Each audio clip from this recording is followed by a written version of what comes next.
اس قوم کو یہ سمجھنا ہوگا کہ جو ان کے بیسک فنڈامنٹل ہیومن رائٹس ہیں وہ کیا ہیں، اور آپ نے اس کو کیسے ایکسرسائز کرنا ہے. جو پرامن رہ کے جو احتجاج ہے وہ سب سے بڑا ہتھیار ہے آپ کا. آپ کہیں بھی جا کے بیٹھ جائیں، آپ ایک پلے کارڈ اٹھا کے کھڑے ہو جائیں، آپ کو 50-100 لوگ دیکھیں گے. اس کی کوئی سوشل میڈیا جو ہے وہ ان لمیٹڈ ہے، وہ آپ کو وائرل ہو جائیں گے آپ، اور آپ کا وہ میسج لاکھوں لوگوں تک دن رات میں پہنچ جائے گا. تو سب سے امپورٹنٹ چیز ہے کہ آپ اپنے آپ کو بدلیں. اس کے بعد دوسری جو چیز ہے کہ جو کوئی سوسائٹی جب کسی کو فریڈم ملتی ہے، جیسے ہمیں 47 میں جو ہے وہ آزادی ملی تھی، تو اس کے بعد ایک ریسیپی ہوتی ہے کہ جن قوموں نے ہمارے بعد بھی آزادی حاصل کی ہے، وہ اگر کسی لیول پہ پہنچ گئے ہیں تو انہوں نے کسی پروٹوکول کو یا کسی ریسیپی کو فالو کیا ہے. تو اس میں سب سے پہلے آپ کو ایکچوئل جو فریڈم ہے وہ ملنی چاہیے. جب آپ کو فریڈم ملے گی، اس کے بعد آپ نے وہاں پر رول آف لا امپلیمنٹ کرنا ہے. ٹھیک ہے، جب آپ رول آف لا امپلیمنٹ کریں گے تو وہاں پر پیس ہوگا، اور جب ٹھیک پیس وہاں پر ہوگا تو پھر آپ ترقی کریں گے. تو ٹھیک یہ چاروں چیزیں آپ نے بنا کر قوم کو دینی ہے، اور پھر آپ دیکھیں گے کہ آپ کی قوم کیسے فلرش کرتی ہے. آپ ہر ایک دوسری ترقی یافتہ قوم کو کمپیٹ کر سکیں گے. ٹھیک ہے عثمان، ہمارے پاس وقت تھوڑا کم ہے تو میں فوکس کرنا چاہتا ہوں کچھ چیزوں پہ. اگلے 3-4 جو پوائنٹس ہیں وہ میں آپ سے آپ کی رائے اس میں جاننا چاہتا ہوں. سب سے پہلی بات تو یہ ہے کہ مجھے آپ یہ بتائیے کہ پاکستانی جو پاکستان میں ہیں یا باہر ہیں، کیسے آپ آئیڈینٹیفائی کرتے ہیں کون غدار ہیں، کون ان میں سے نقصان پہنچا رہے ہیں پاکستان کو، اور کون محب وطن ہے؟ کیسے آپ آئیڈینٹیفائی کیسے؟ اس کی تو کوئی آئیڈینٹیفیکیشن نہیں ہے، بس جو ہے انفارچونیٹلی ہمارے ملک میں ایک ایسے مافیا کے پاس جو ہے وہ حکومت چلی گئی ہے کہ جنہوں نے اپنے آپ کو ٹھیکیدار بنا لیا ہے ملک میں یہ اسناد تقسیم کرنے کا کہ کون جو ہے وہ محب وطن ہے اور کون غدار ہے. یہ اس بات کو بھول گئے ہیں کہ یہی جن کو یہ آج کل جو غداری کے فتوے دیے جا رہے ہیں، جو ہماری ماؤں بہنوں اور بیٹیوں کو جو ہے وہ لاک اپ میں ان کو گلیوں بازاروں میں سے گھسیٹ گھسیٹ کے گرفتار کیا جا رہا ہے. ایک واقعے کی مناسبت سے 9 مئی کا جو بتایا گیا تھا، ایک فالس فلیگ آپریشن جو کر کے انہوں نے کیا گیا، تو خدا کی قسم وہ غدار نہیں ہے.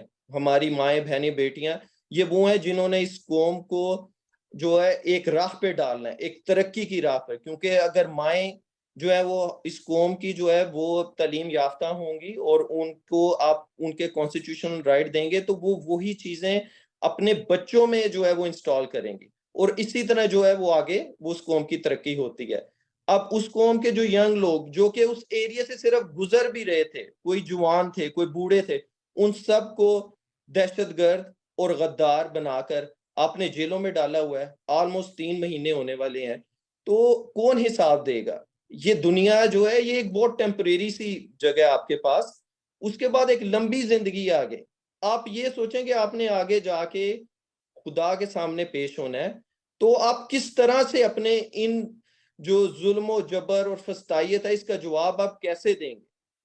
خدا کا نام ہے، آپ ماؤں بہنوں کو بخش دیں، اس قوم کے اوپر رحم کریں، اور غداری کے جو فتوے ہیں وہ آپ بالکل جو ہے وہ نہ بانٹیں، اور کوشش کریں کہ سارے جو لوگ ہیں جو بکھرے ہوئے ہیں ان کو اکٹھا کریں. جو بلوچی ہیں، جو سندھی ہیں، جو پنجابی ہیں، جو پٹھان ہیں، ان کو اکٹھا کیا جائے. یہی ایک چیز تھی کہ جس کی وجہ سے جو اوورسیز پاکستانی ہیں وہ عمران خان کو سپورٹ کر رہے تھے کہ اس نے اس قوم کو اکٹھا کیا ہے لا الہ الا اللہ کے نام کے اوپر. باقی تو جب سے پاکستان بنا اس قوم کو تقسیم در تقسیم کیا جا رہا تھا، کوئی شیعہ سنی، کوئی بریلوی وہابی، لیکن اس نے ان سب کو ایک لڑی میں پرو دیا، ان سب کو ایک پلیٹ فارم پر لے کے آ گیا.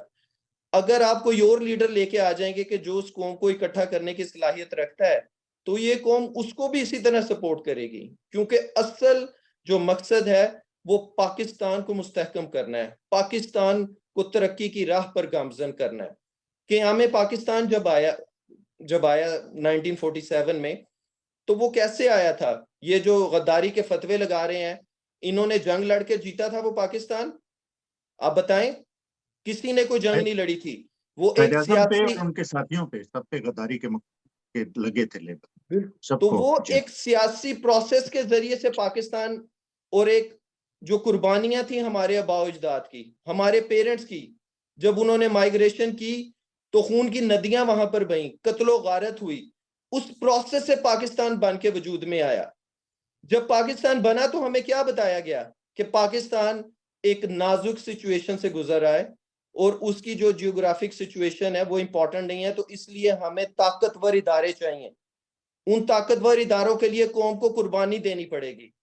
اس قوم نے اس آواز پہ لبیک کہا اور ہر قسم کی قربانی دی۔ اس قوم نے معاشی قربانیاں دی، اس قوم نے اپنے بچوں کی قربانیاں دی، اس قوم نے اپنے پیٹ پہ پتھر باندھے، اس قوم نے اپنے آپ کو اور اپنے مستقبل کو قربان کر کے جو ہے اپنے اداروں کو سٹرونگ کیا۔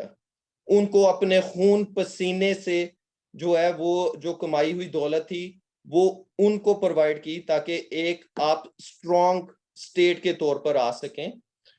اور جو آپ سارے اب غداری کے فتوے بانٹ رہے ہیں، آپ کو پتہ ہے کہ اس قوم کا پہلا رومانس کیا تھا؟ اس قوم نے سب سے زیادہ پیار کن کو کیا تھا؟ یہ ہمارے یہ جو ادارے ہیں ان کو سب سے زیادہ پیار کیا گیا تھا۔ یہی ہمارا پہلا پیار تھے۔ قوم نے ان کو ٹوٹ کر چاہا تھا، انکنڈیشنل لو جسے کہتے ہیں وہ ان کو دیا گیا تھا۔ جب ہم بڑے ہو رہے تھے تو ہمارے ہیرو کون تھے؟ ہمارے ہیرو کوئی ریمبو نہیں تھا، کوئی سپرمین نہیں تھا۔ ہمارے ہیرو کون تھے؟ میجر عزیز بھٹی شہید۔ ہمارے ہیرو کون تھے؟ راشد منہاز شہید۔ ہم نے ان لوگوں کو دیکھا ہے۔ یہ قوم ان کو آئیڈیلائز کرتی تھی۔ ہر قوم اپنے آپ کو، ہر بچہ جو ہے وہ چاہتا تھا کہ میں ان صفوں میں شامل ہو جاؤں۔ جو آپ کے منہ سے بات نکلتی تھی تو قوم اس کو فالو کرتی تھی۔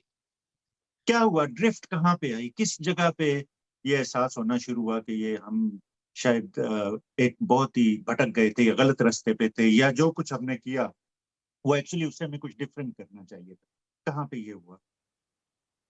قوم نے تو دیکھیں کہ ان کے اوپر ایک اعتبار کیا، ایک اعتبار کا رشتہ ان کے ساتھ بنایا۔ ان کو جو آپ کے جسم میں جو سب سے زیادہ امپورٹنٹ جو حصہ ہوتا ہے وہ دل کا ہوتا ہے، تو انہوں نے ان کو اپنے دل میں جگہ دی ہوئی تھی۔ وہ ان کو یہ چیز ابھی بھی ریئلائز کرنی چاہیے کہ ان کی جگہ لوگوں کے دل میں تھی، تو اس لیے تکلیف بھی ان کو اسی لیے سب سے زیادہ ہو رہی ہے۔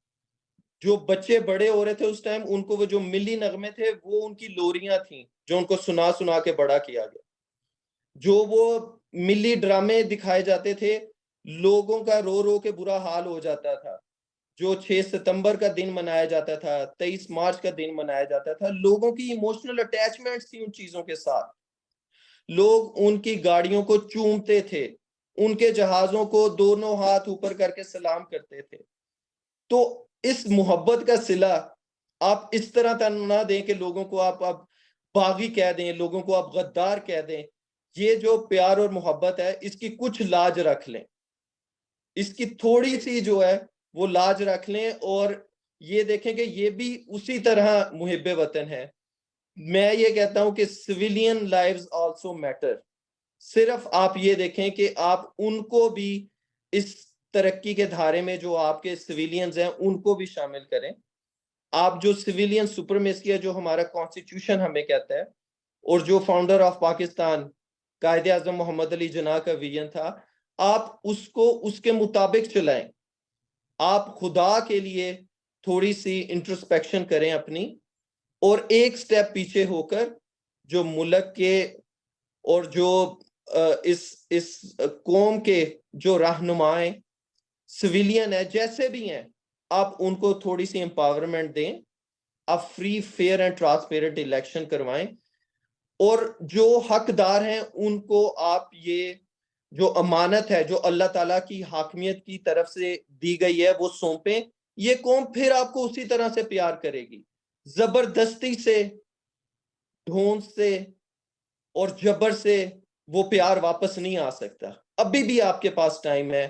یہ قوم اسی طرح آپ کو دوبارہ پیار کرے گی اگر آپ کے پاس طاقت ہے، آپ کے پاس بندوق ہے، آپ کے پاس ٹینک ہیں، آپ اس کا پازیٹیو استعمال کریں، یہ قوم پھر آپ کے پیچھے کھڑی ہو جائے گی. وہ اس پیار کو دوبارہ زندہ کیا جا سکتا ہے، اس پیار کو دوبارہ اسی لیول پہ لے کے جایا جا سکتا ہے، صرف ایک سٹیپ پیچھے ہو کر چیزوں کو دوبارہ انالائز کرنے کی ضرورت ہے.